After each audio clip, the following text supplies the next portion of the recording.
Good morning बच्चों आज हम आपके पाठ 2 विज्ञान का जिसका नाम है सूक्ष्मजीव मित्र एवं शत्रु के कुछ छोटे प्रश्न उत्तर करेंगे। ठीक है, तो देखिए इसमें आपका पहला क्वेश्चन है। सबसे पहले तो आपको यही पता होना चाहिए सूक्ष्मजीव होते क्या हैं। तो सूक्ष्मजीव हम किन्हें कहते हैं?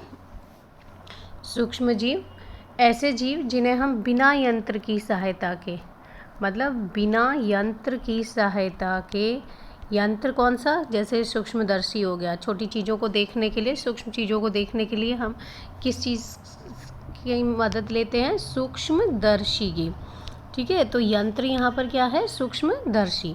तो बिना यंत्र की सहायता के हम अपनी खुली आँखों से जिसको नहीं देख सकते, ऐसे जीवों को हम सूक्ष्मजीव कहते हैं। ठीक है बच्चों, तो ये यहाँ पर ये लिखा हुआ है, ऐसे जीव जिन्हें हम बिना यंत्र की सहायता से केवल आँखों से नहीं देख सकते, उन्हें सूक्ष्मजीव कहा जाता है।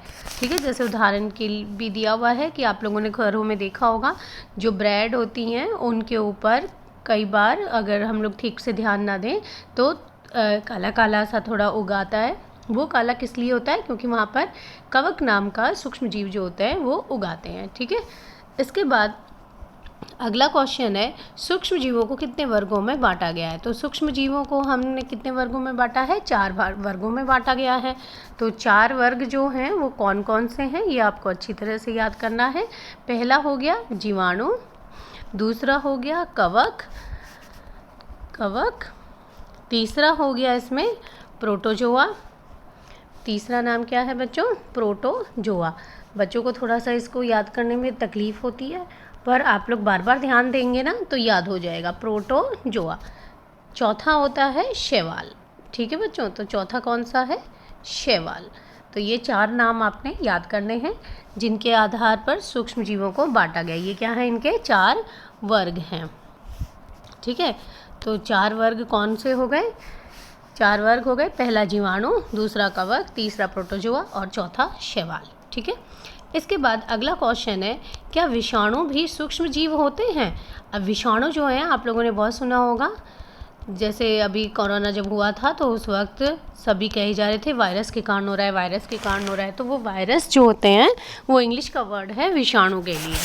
ठीक है, तो विषाणु जो होते हैं वह भी एक तरह से सूक्ष्मजीवी होते हैं, परंतु ये अन्य सूक्ष्मजीवों से थोड़े अलग होते हैं। अलग कैसे होते हैं ये? क्योंकि ये जो अपना गुणन है ना, किसी परपोषी में ही करते हैं। इन्हें अपना गुणन करने के लिए किसी परपोषी की आवश्यकता होती है। ठीक है, परपोषी जैसे कोई भी जंतु कोशिका या पौधे की कोशिका, ठीक है, जैसे पौधे की कोशिका या फिर जंतु कोशिका, कोई भी हो सकता है, पर इन्हें कोई कोशिका चाहिए होती है। उस कोशिका में जाकर ये अपना गुणन करेंगे, नहीं तो ये कैसे रहेंगे? ये निर्जीव की भांति बिहेव करते हैं, मतलब अन्यथा ये निर्जीव लगते हैं बिल्कुल। ठीक है, तो निर्जीव की भांति ये बिहेव करते हैं बिल्कुल। कब तक करेंगे? जब तक इन्हें कोई परपोषी ऐसा ना मिल जाए जिसमें इनका गुणन संभव हो। ठीक है बच्चों, तो विषाणु भी एक तरह से सूक्ष्मजीव ही होते हैं, परंतु इनका थोड़ा सा व्यवहार अलग होता है कि यह कोई परपोषी मिलता है तब उसमें गुणन करते हैं, अन्यथा ये बिल्कुल निर्जीव की भांति ही रहते हैं। ठीक है, तो इसके बाद अपना अगला क्वेश्चन देखते हैं। अगला क्वेश्चन है, जीवाणु द्वारा होने वाले किन्हीं 2 रोगों के नाम बताएं। तो अब हमने 2 रोगों के नाम बताने हैं। 2 रोग जो होते हैं जो जीवाणु से हो। किससे बच्चों? जीवाणु से होने वाले। ये ध्यान दीजिएगा क्योंकि इसमें हम लोग आगे अलग अलग पढ़ेंगे कि प्रोटोजोआ से कौन से होते हैं। ठीक है, तो इस तरह से यहाँ जीवाणु का जो दिया हुआ है वो क्या है? एक तो है टाइफाइड और दूसरा है टीबी या फिर ट्यूबरक्लोसिस, इसे इंग्लिश में कहते हैं, और हिंदी में कहा जाता है क्षय रोग। ठीक है बच्चों, तो ये क्या हैं? ये हैं जीवाणु द्वारा होने वाले विभिन्न रोग। तो आपको ये याद करने हैं कौन कौन से? टाइफाइड और क्षय रोग, जो किसके द्वारा होते हैं? जो जीवाणु के द्वारा होते हैं। ठीक है, इसके बाद अगला क्वेश्चन है, क्या सूक्ष्मजीव एक कोशिकीय हैं या फिर वह बहुकोशिकीय हैं? तो देखो सूक्ष्मजीव जो होते हैं वो एक कोशिकीय भी होते हैं और बहुकोशिकीय भी।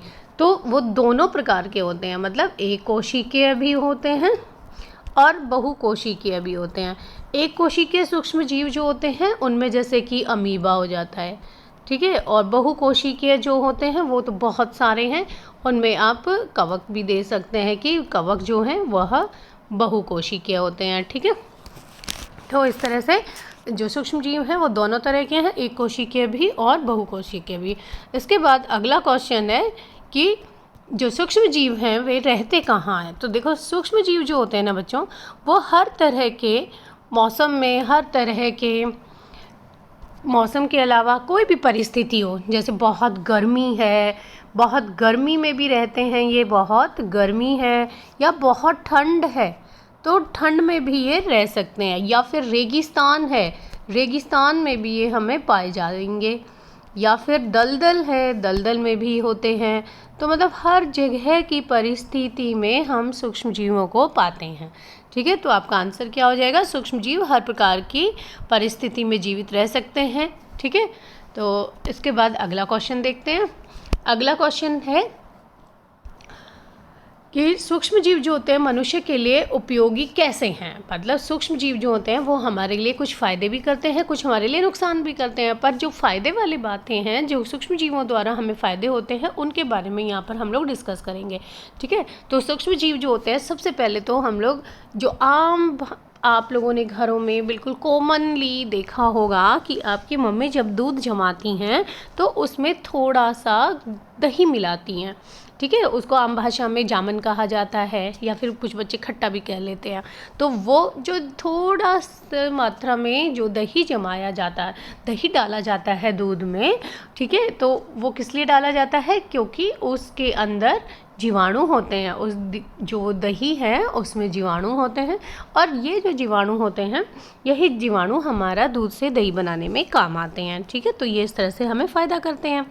दूसरा पॉइंट होता है इसमें कि पर्यावरण को स्वच्छ रखने में। अब पर्यावरण को कैसे स्वच्छ रखते हैं, पर्यावरण को आपने देखा होगा कोई भी जंतु या जीव जब उसकी मृत्यु हो जाती है, ठीक है, उसकी मृत्यु होने पर जंतु की, तो वहाँ पर जीवाणु जो होते हैं या फिर दूसरे सूक्ष्म जीव जो होते हैं वो उसको अपघटित करते हैं।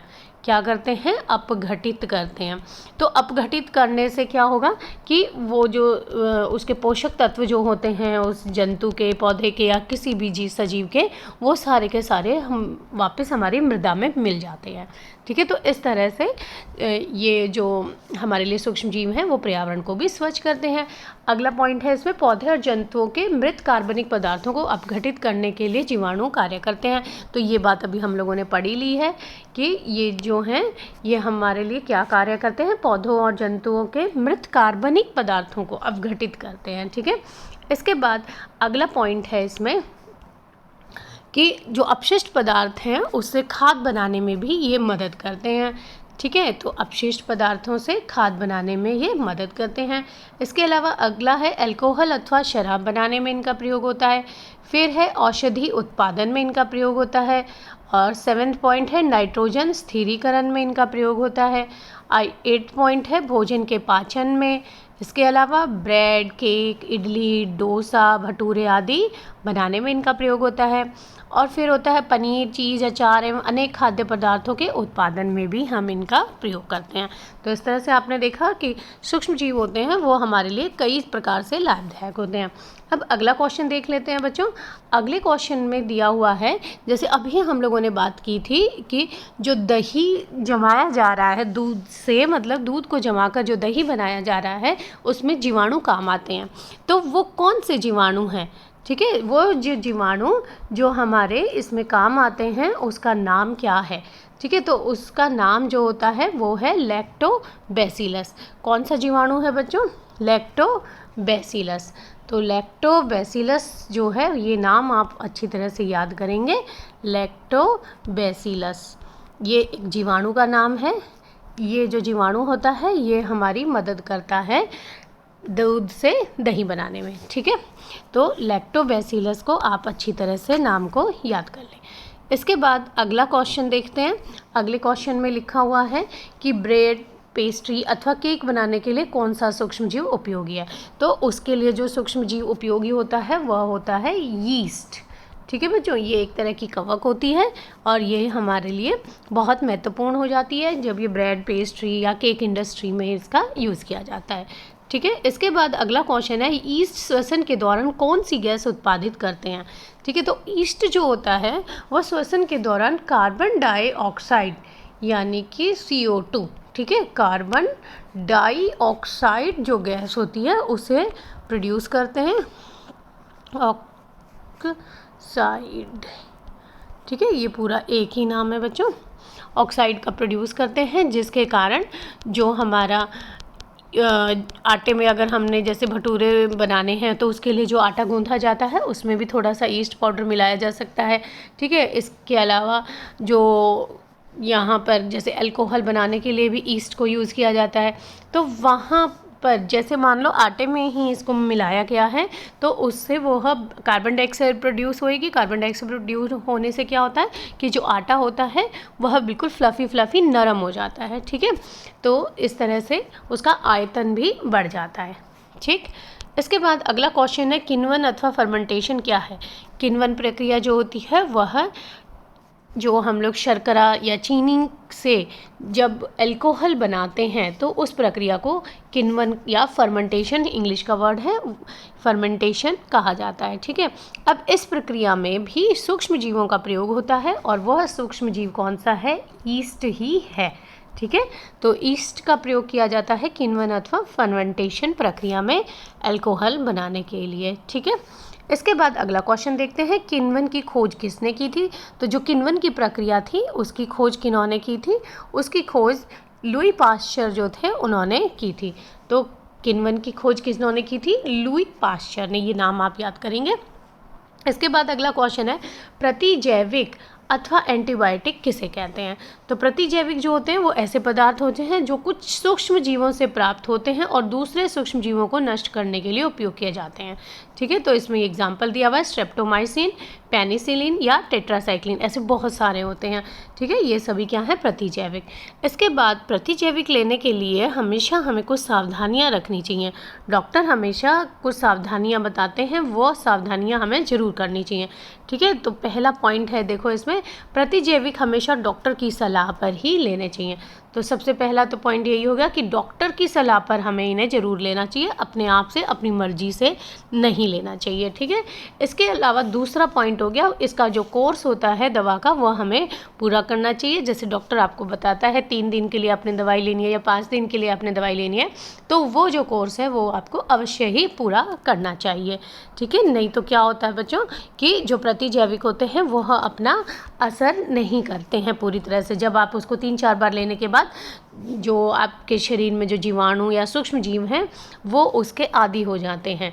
ठीक है, और फिर आपको दोबारा से उन प्रतिजैविकों का असर कम हो जाता है। ठीक है, तो इसके बाद आगे देखते हैं हम लोग क्वेश्चन। इसका तीसरा पॉइंट भी है कि प्रतिजैविक कभी भी अधिक मात्रा में हमें नहीं लेने चाहिए। प्रतिजैविक जो हैं वह हमें अधिक मात्रा में नहीं लेने चाहिए। इससे क्या होता है, जो लाभदायक सूक्ष्म जीव होते हैं हमारे शरीर में, जो लाभदायक सूक्ष्म जीव हैं वह नष्ट हो जाते हैं। ठीक है, तो वह उनको हमें नष्ट नहीं करना होता है, जो लाभदायक सूक्ष्म जीव हैं। तो इसलिए हमें प्रतिजैविक की जो मात्रा है वो हमेशा डॉक्टर की सलाह पर ही लेनी चाहिए और उसका पूरा कोर्स करना चाहिए। इसके बाद अगला क्वेश्चन है, प्रतिजैविक की खोज किसने की। तो इसकी खोज किन्होंने की थी, अलेक्जेंडर फ्लेमिंग ने। ये नाम जो है बच्चों आप अच्छी तरह से याद कर लीजिएगा। इसके बाद अगला क्वेश्चन है, सबसे पहले खोजे जाने वाले प्रतिजैविक का नाम लिखिए। तो सबसे पहले जो प्रतिजैविक खोजा गया था उसका नाम था पेनिसिलिन।